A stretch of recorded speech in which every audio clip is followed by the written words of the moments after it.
घूंघट वाली भाभी और मॉडर्न नंद के तीखे गोलगप्पे। मेरा तो कुछ खाने का मन हो रहा है यार, क्या खाऊं समझ ही नहीं आ रहा। एक काम करती हूँ, भाभी के पास जाती हूँ और उनसे कुछ बनाने के लिए बोलती हूँ। तारा ऐसा सोचने के बाद अपनी भाभी के पास जाती है और उनसे कहती है, भाभी मुझे कुछ खाने का मन कर रहा है, मेरे लिए कुछ खाने के लिए बना दो, कुछ चटपटा सा जिसे खाते ही दिल गार्डन गार्डन हो जाए। क्या बनाऊं तुम्हारे लिए? घर में तो कुछ ऐसा है ही नहीं जो मैं तुम्हारे खाने के लिए बना सकूं। घर में नहीं है लेकिन दुकान पर तो है। आप मुझे बताओ क्या लेकर आना है। नंद जी पहले आप बताओ कि आपको क्या खाना है। तारा थोड़ी देर सोच में पड़ जाती है। कई दिनों से मैंने गोलगप्पे नहीं खाए हैं, क्या आपको गोलगप्पे बनाने आते हैं? ये लो, भला मुझे गोलगप्पे बनाने नहीं आते होंगे। गांव में मेरे पिताजी की गोलगप्पे की दुकान थी, मुझे बहुत अच्छे गोलगप्पे बनाने आते हैं। जाओ तुम गोलगप्पे बनाने का सामान ले आओ। शगुन के ये कहने पर तारा गोलगप्पे बनाने का सामान लेने के लिए दुकान पर चली जाती है, जहां से वह गोलगप्पे का सामान खरीद कर वापस घर आती है। भाभी अब तो सब्र नहीं हो रहा, अब तो मुझे गोलगप्पे खाने हैं। नंद जी आप थोड़ा सा इंतजार कीजिए, मैं अभी आपके लिए गोलगप्पे बनाकर लाती हूँ। वैसे मुझे तो तीखे गोलगप्पे पसंद हैं, और तुम्हें? मुझे भी तीखे ही गोलगप्पे पसंद हैं, बस आप जल्दी से बना कर ले आओ। तारा की ये बात सुनते ही शगुन रसोई में जाती है और गोलगप्पे बनाना शुरू कर देती है। गोलगप्पे बनाने के बाद वह अपनी ननद के पास उसे लेकर आती है।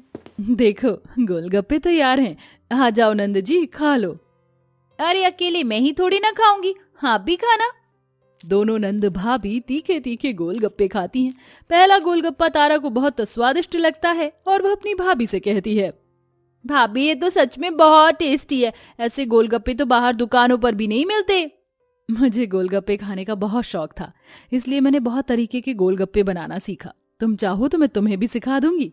सीखना तो पता नहीं भाभी, लेकिन आपको पता है गोलगप्पे लोगों को बहुत पसंद आते हैं, और आपने जैसे गोलगप्पे बनाए हैं ऐसे गोलगप्पे की दुकान तो बहुत चलेगी।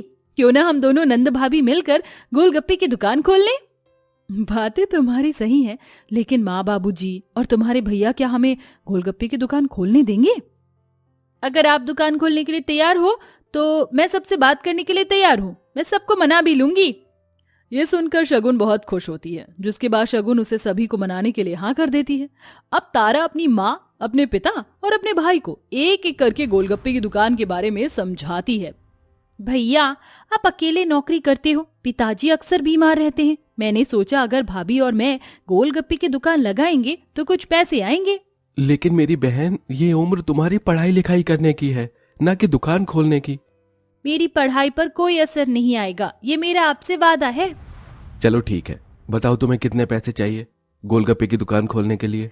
तारा को जितने पैसों की जरूरत होती है वह उमेश को बता देती है, जिसके बाद उमेश उसे पैसे दे देता है। दोनों ननद भाभी अपने घर से थोड़ी ही दूरी पर मार्केट के पास में एक गोलगप्पे की दुकान खोलती हैं, जिसका नाम वह तीखे गोलगप्पे के नाम से रखती हैं। ये क्या भाभी, घूंघट क्यों हटा रखा है? चलो घूंघट कर लो। घूंघट करूंगी तो गोलगप्पे कैसे बनेंगे? सब बन जाएंगे, ज्यादा अपनी खूबसूरती मत दिखाओ। यहाँ खुद तो इतनी मॉडर्न बनकर आई है और मुझे घूंघट में रहने के लिए बोल रही है। वाह क्या बात है नंद जी। इतने में तारा लोगों को आवाज लगाने लगती है, आओ आओ तीखे तीखे गोलगप्पे खाओ, ऐसे तीखे गोलगप्पे जिंदगी में कभी पहले नहीं खाए होंगे आपने, मेरे और मेरी भाभी के हाथों के स्पेशल बने हुए तीखे गोलगप्पे। खुद तो मॉडलिंग करके खड़ी है और सारी मेहनत मैं कर रही हूँ, और गोलगप्पे का सारा क्रेडिट भी लेकर जा रही है। वाह आनंद जी, वाह वाह। वैसे तो सब लोग गोलगप्पे बेचते हैं और सबके एक जैसे ही होते हैं, चलो देखते हैं तुम्हारी भाभी और तुम्हारे गोलगप्पे में क्या खास बात है। सेजल ऐसा कहने के बाद तारा और शगुन के हाथों के बने हुए गोलगप्पे खाती है। वह गोलगप्पे उसे बहुत स्वादिष्ट लगते हैं। ओह माय गॉड, ये तो सच में बहुत टेस्टी हैं। प्लीज थोड़ा सा और तीखा बना दो, मुझे पता था कि तुम्हें पसंद आएंगे। रुको मैं और तीखा बना कर देती हूँ। शगुन ऐसा कहकर और तीखा गोलगप्पा बनाकर सेजल को खिलाती है। दूसरी बार खाया हुआ गोलगप्पा भी उसे बहुत टेस्टी लगता है। अरे घूंघट करने के बाद भी आपने तो कमाल के गोलगप्पे बना दिए। आपके स्वादिष्ट गोलगप्पे तो मुझे अपनी गैंग को भी खिलाने चाहिए। अभी फोन करती हूँ सभी लड़कियों को। सेजल अपनी सभी सहेलियों को एक एक करके फोन करती है और गोलगप्पे के बारे में बताती है, जिसके बाद वहाँ कई सारी लड़कियां गोलगप्पे खाने आती हैं। मुझे भी तीखा गोलगप्पा खाना है। मुझे भी तीखा गोलगप्पा बनाना, मुझे तीखा गोलगप्पा बहुत पसंद है। अरे भाभी देखो कितनी लाइन लग गई है, लगता है आज हमारा पहला दिन बहुत अच्छे से जाने वाला है। मुझे नहीं पता था कि लोगों को तीखा गोलगप्पा इतना पसंद है। सुबह से शाम तक दोनों ननद भाभी खूब सारे गोलगप्पे बेचती हैं, जिससे उन्हें बहुत सारे पैसे भी मिलते हैं। शाम को वो घर वापस लौटती हैं और अपनी पहली कमाई अपने घूंघट वाली बहू अपनी सास को देती है। क्या बात है, तुम दोनों तो बहुत मेहनत करके पैसे कमा रही हो। अच्छी बात है, ये तुम्हारे आगे काम आएंगे। मैं अलमारी में रख देती हूँ। बबीता ऐसा कहकर पैसे अलमारी में रख देती है। अगले दिन जब सवेरा होता है, तारा बहुत मॉडर्न कपड़े पहनती है और वहीं शगुन अपनी साड़ी पहनकर तैयार हो जाती है। चलो नंद जी, हमें गोलगप्पे बेचने चलना है। जैसे ही तारा शगुन के सामने आती है, हे प्रभु, ये तुमने क्या पहना है नंद जी, इतनी शॉर्ट ड्रेस। देखना भाभी, अब मुझे देखकर केवल लड़कियां ही नहीं बल्कि बहुत सारे लड़के भी गोलगप्पे खाने आएंगे। लेकिन इसके लिए तुम्हें ऐसे कपड़े पहनने की जरूरत नहीं थी। हमारे गोलगप्पे तो वैसे भी फेमस हो चुके हैं और फिर ऐसे कपड़े पहनने से लड़के लड़कियों को गलत भी समझते हैं। बस करो भाभी, ये आजकल का फैशन है। तारा ये कहकर अपनी भाभी को चुप करा देती है। जब वह घर से बाहर निकलती है तो अपनी भाभी के सर पर घूंघट ना देखकर तारा उन्हें कहती है, अरे भाभी, आपने घूंघट क्यों हटाया हुआ है? चलो घूंघट करो। ऐसे अच्छा थोड़ी लगता है कि आप घूंघट हटाकर बाजार में गोलगप्पे बेचोगी। घूंघट से क्या दिक्कत है तारा? तुमने भी तो इतने शॉर्ट कपड़े पहने हैं।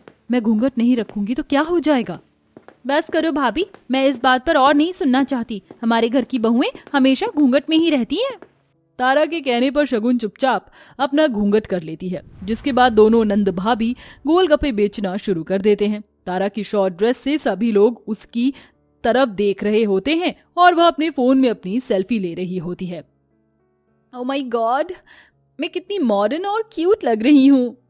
तारा को इस तरह स्टाइल मारते हुए देख शगुन को बहुत गुस्सा भी आता है, लेकिन वो कुछ नहीं कर पाती। वो चुपचाप कस्टमर को गोलगप्पे देती रहती है।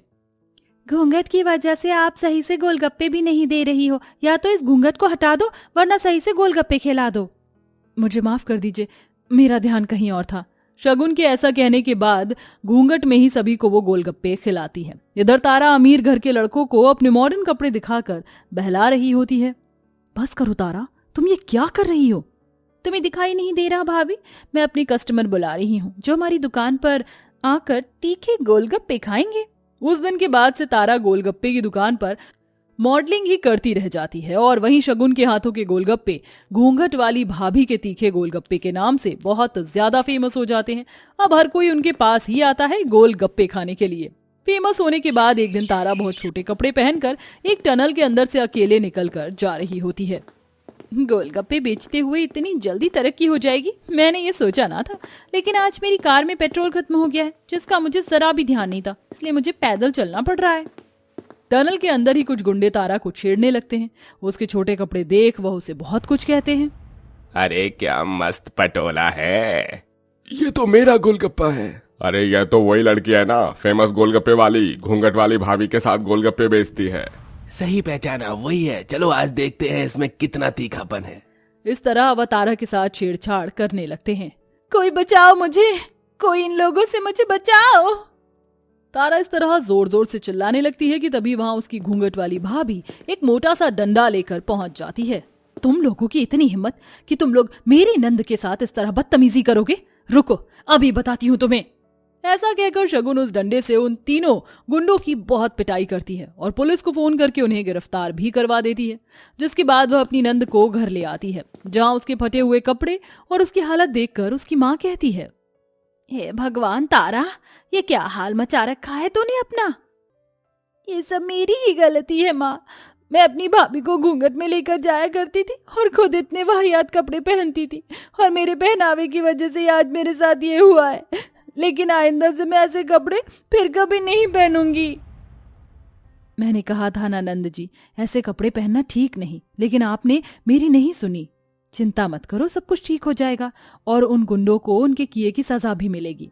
ऐसा कहकर शगुन तारा को गले से लगा लेती है और इस तरह तारा को जिंदगी का एक बहुत बड़ा सबक मिलता है। वह शॉर्ट ड्रेस, शॉर्ट कपड़े पहनना हमेशा के लिए छोड़ देती है और अपनी घूंघट वाली भाभी का घूंघट हटवाकर उन्हें पल्लू में रहने देती है और खुद सूट सलवार पहनकर गोलगप्पे बेचती है। इसी के चलते सब लोग उसकी इज्जत भी करते हैं और वह दोनों खुशी खुशी अपने पीछे गोलगप्पे की दुकान भी चलाते रहते हैं।